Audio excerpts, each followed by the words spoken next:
Now, today I'm going to discuss rolling over and the importance of vision. So I'm going to start with me because most people don't understand how an adult rolls over versus how a child, or I should say an infant, rolls over. So I'm going to be comparing me to a 2-month-old, but same thing. So I have purposeful movements. I don't do things by, quote, accident really anymore. Don't get me wrong, I might have an accident, but I don't. Most adults don't just explore movements. We do purposeful movements. So when I talk about rolling over, one of the things I can control in my body that a child who's developing cannot is acceleration. So in other words, I can very quickly go and roll over and come back. So what I have is I could control my acceleration. You know, just if I were to throw a ball, I'm throwing my arm and I'm rolling over. And that's fine. You know, that's where I'm at. I've played with rolling over. And even when I'm talking about this rolling over, there's still people out there that can do this, quote, so much better than me. That's not the point. What I'm talking about is what to look for with rolling over.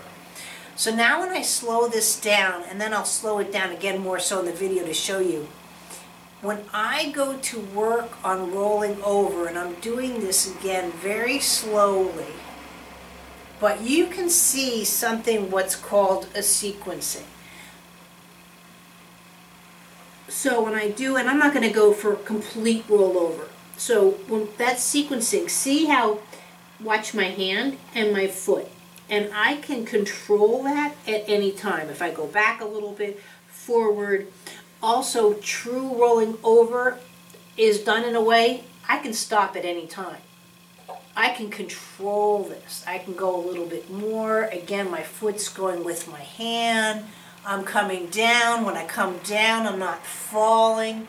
I'm not falling in anywhere. Coming over. But if you actually look at my sequencing, meaning I'm not doing,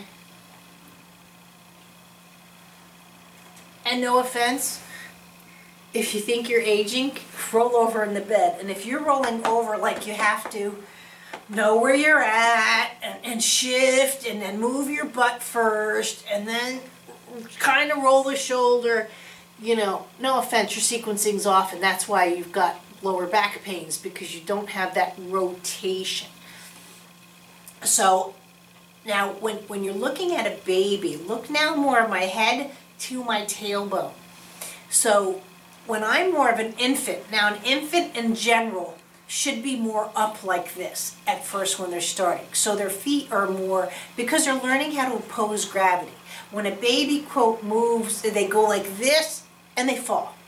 And they go like this and they fall. And they might arch their back a little bit and they fall and stuff. But when I do this, notice my counterbalance. So as I lift up my right arm, see how I counter through my left, coming back down and coming through.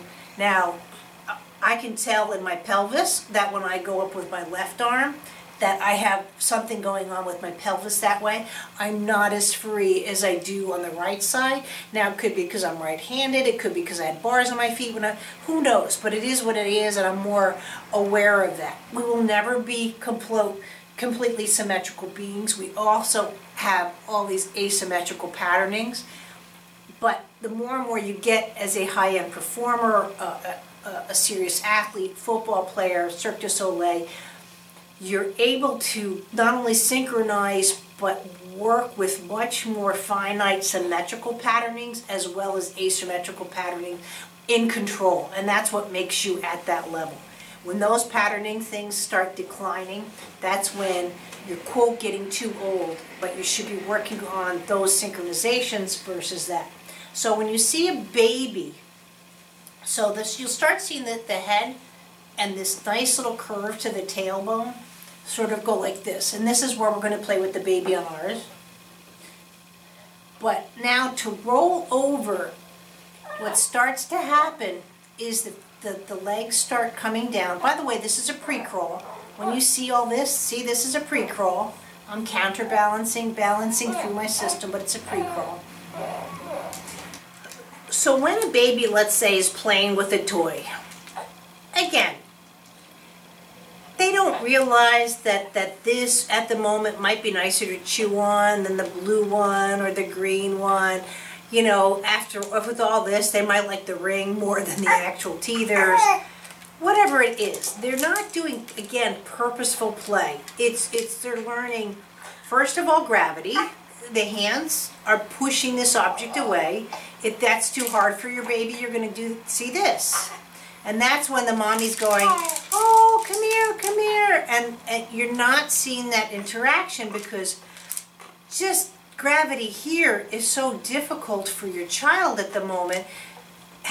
If you can't even lift the arm up, and this is where you really have to look into seeing a professional so much sooner than people go, oh, it's just a baby. No, babies are supposed to start learning from their environment, not, just be here. So what this toy is doing, okay, this is what I'm writing about in my book. Everybody thinks this is gravity, okay, great. That's succumbing to gravity. Me lying here is succumbing to gravity. If I can't get off this blanket, my organs will start to fail. If, quote, I'm in a hospital bed, too sick to get up, when we are starting to succumb to gravity, that is not a good thing, whether you're an infant or you're a person of age. So what this toy is really doing in so many ways is, see how I'm now opposing gravity.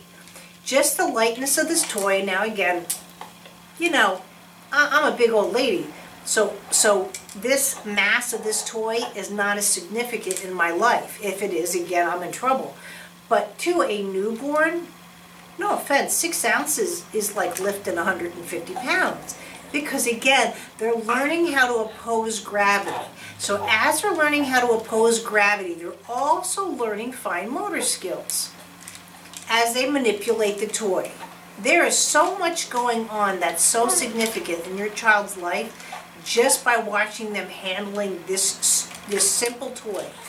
And that's what's really overlooked, that I'm really trying to bring out and show in Movement Lesson that people don't see in infants. So now let's say that this toy drops.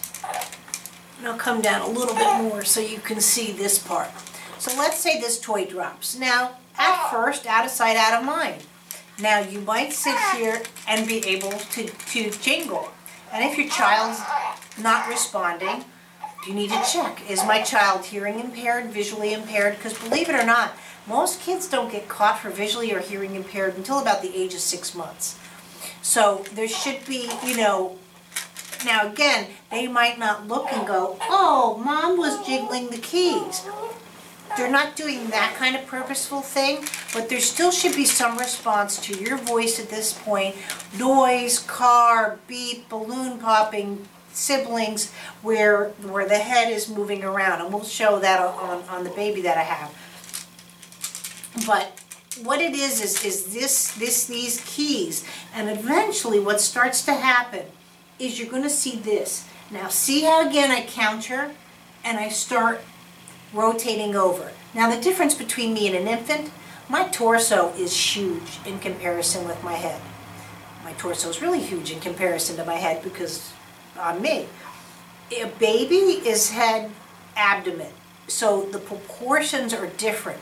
So in a sense too, to lift on some kiddos this noggin off the ground, again, that counterbalance, all of this stuff that I'm saying that should be happening, brings the head up on an infant.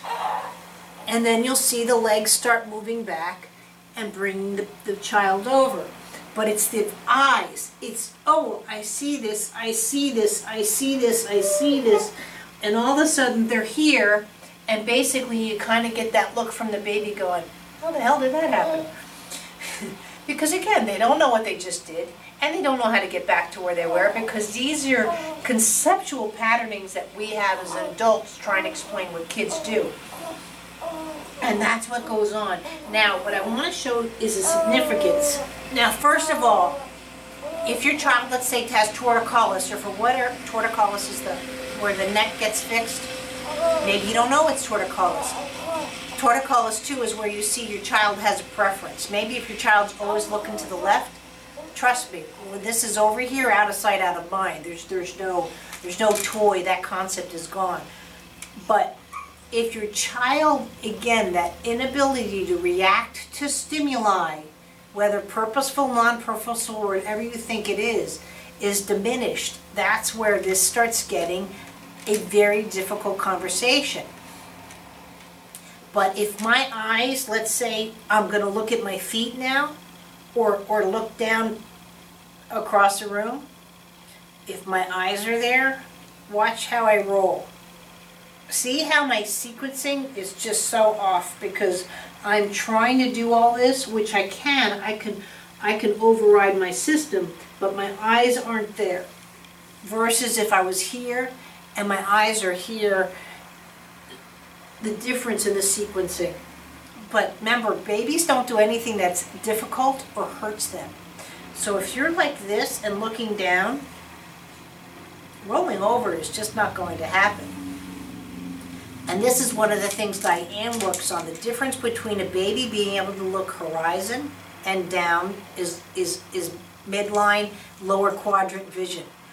Upper quadrant, you know, and that's where just taking your little baby and playing with them where they're lying down but upside down from you, so they can learn that gaze upwards, how it changes the patterning of the necks. This is extension. Just this movement of looking up, well, guess what? That's sitting up. That's standing. All of this.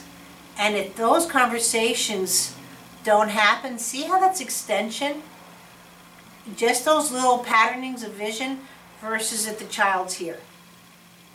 That conversation then does not even begin to develop.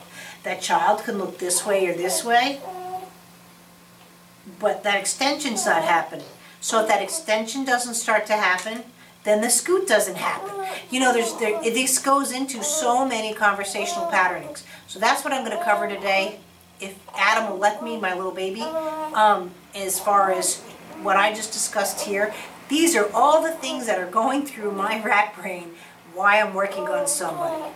I've had years of training, I have years of experience here. I don't expect everyone to get that when they first go, but I just wanted you to have a different look on how vision in particular and all of these little factors with gravity and balance come into play, just for the simple task of learning how to roll over. Thanks. What a difference from last week vision to this, because this is exactly, see, he was like this last week, right? And all of a sudden he saw his face on the camera, and you can see right when the eyes kicked in and his head stabilized. The only problem is I was talking so much, so I'm working on him, but I'm over here and it looks like I'm being a complete moron. But anyway, still. That is why my husband was like, oh, he's doing that. But notice, see here, this is really important. Notice what he's doing here is he was looking down where the head was stabilizing. So let's see. There we go. See how the eye's free? That rolling of the eyes coming up. And coming down. And coming up. Now again, he's a baby, so if he gets distracted and something else is more curious, I could care less. And this is where parents want to say, do it again, do it again. Because he hasn't learned to sequence his eyes with his head. Now the more you do this, he will learn.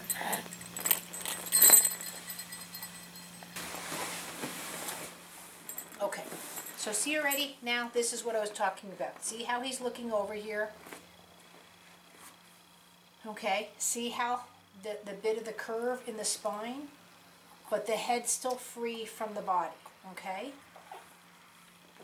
So now, let's get away a little bit of the distraction. So we'll see if we'll just do the beads, if that's enough for his visualization.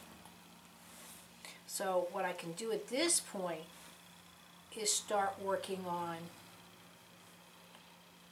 the rolling. Notice I don't have the ankles. If I had the ankles, see the difference? See how his pelvis gets confused, and see the inflection into the belly? So this is where a lot of people go wrong, and they grab the ankles versus grabbing into the knees. See what I'm doing here? Just like driving a car. The knees spin, spin, spin. See, if his eyes don't catch it, then it goes.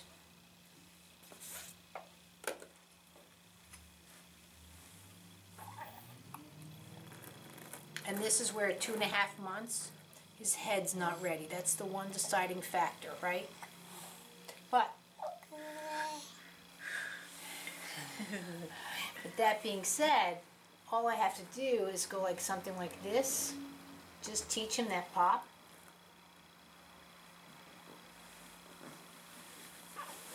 Boom. And then he comes right over and the head will go up. And then boom, right down and rolls over. So now again, does he know he just rolled over? No. To him it's just, yeah. Now a good sign is, again, see, notice how the hands are coming out? There, see how he's going in and out of it, just like I was doing.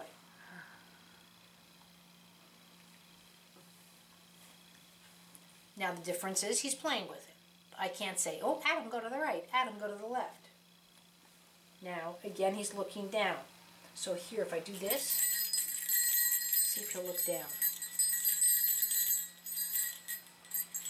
Here, get the beads away so he looks more down here.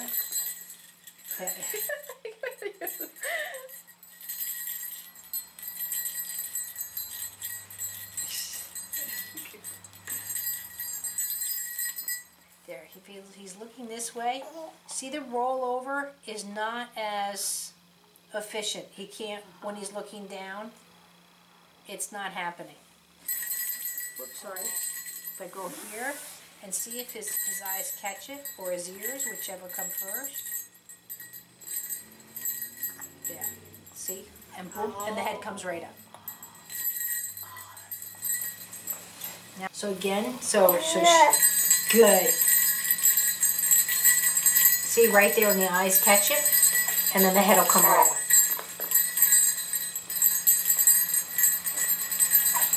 Now I can sort of walk him just to see if he starts learning how to get his hands out. See how I don't have to do that before him? His head's balancing. There he goes. Hands are out. Wow. There. And now the knees automatically go into a pre-crawl. Now again, he's 2.5 months old. I'm not expecting to say, oh, there's a toy, I'm going to crawl 6 inches and grab it. That's where. See there. See the head, the extension? So now if I just come underneath him like this,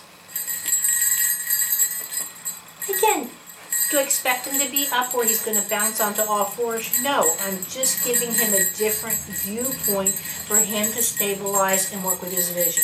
So now at this point, lift up the object. There we go, see? Now the back's nice and free. The head just comes up naturally with the eyes. Now again, he's 2.5 months old. Of course he's going to bobble.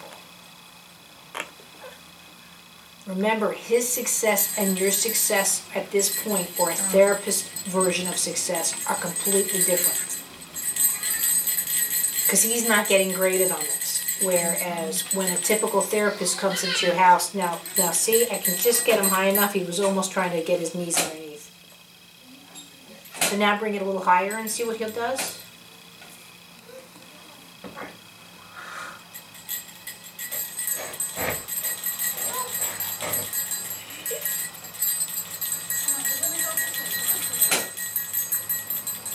And now I'm tilting him just to see where his eyes go with this, and again his sequencing.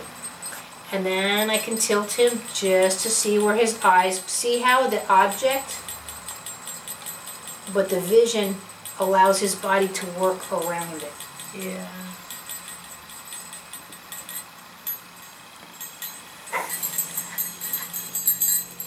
I'll do one more time just to make it a little bit smoother.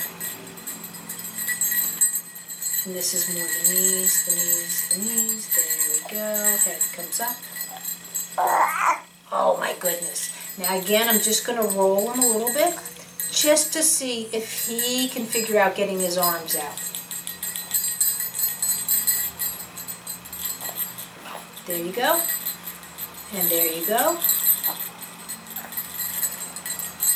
Because that's a crawl. Yeah. So now again, if I come underneath here, or I don't have to, actually let's start without that. So now just slowly move the object up. Now this will be a little bit harder, you'll probably get to about here, but you'll lose it if you go, there you go, you'll lose it because he can't push off the arms just yet. Again, he's 2.5, but look at how much he's trying to work that much more with his movement patterns due to his vision. Okay? So now if I just come underneath and scoop him under his belly, just like this, again, this is just for vision, not so much that he's walking on his hands. He's 2.5 months old. So now get his vision again.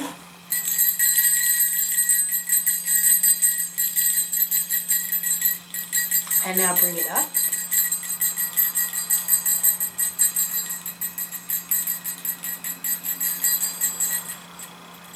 Now at this point he's panting, so he's working pretty hard. So if he's not going to stretch like he just did, that's okay. Just because he did it 3 seconds ago doesn't mean you have to be like, look Daddy, look what he just did. But I still can do this.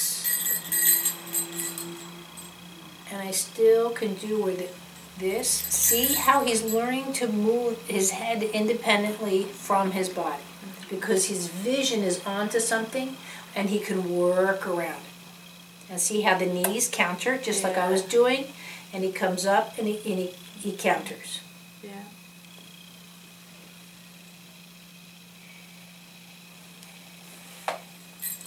But again, at his age, that's probably enough of a workout per se for him.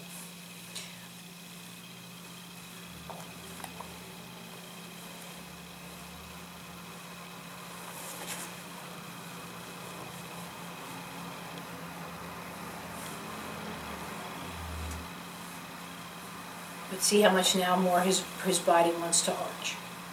But he still hasn't, like I said, figured out how to follow it through just yet. Because what's going to happen eventually, see the hands are fisted. This was talking about before. Once the hands are more ready to move out, what they're going to do is then try to reach for the object. And it's that reach that brings it, you know, to the shoulder. But he's still, again, in his infant modes.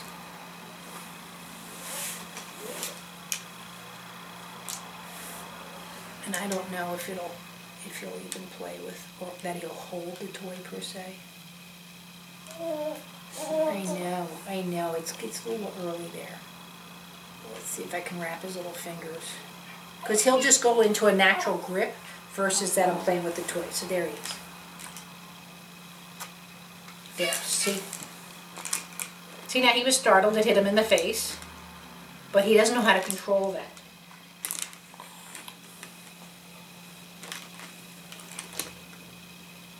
But see how he still can have that in his hands, even though I said his hands are down, but his feet are still up. See how the hands... So let's see if I can... I'm just trying to prove my gravity point here. Your hands are too big, actually, to get in the ring. There we go.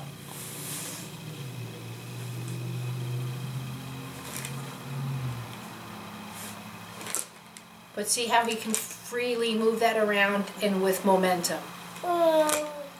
I would worry if that was enough of a weight to now pin the arm down. But see, he's adjusting to it, and now he's bringing the arm up on his own without my intent. But if this was a child, let's say in the hospital getting IV'd, that's why you don't see this kind of movement, because that IV is so much of a weight that his body's going, I can't deal with this. But he still wants the bells. So does that tie in what I was doing and what he's doing?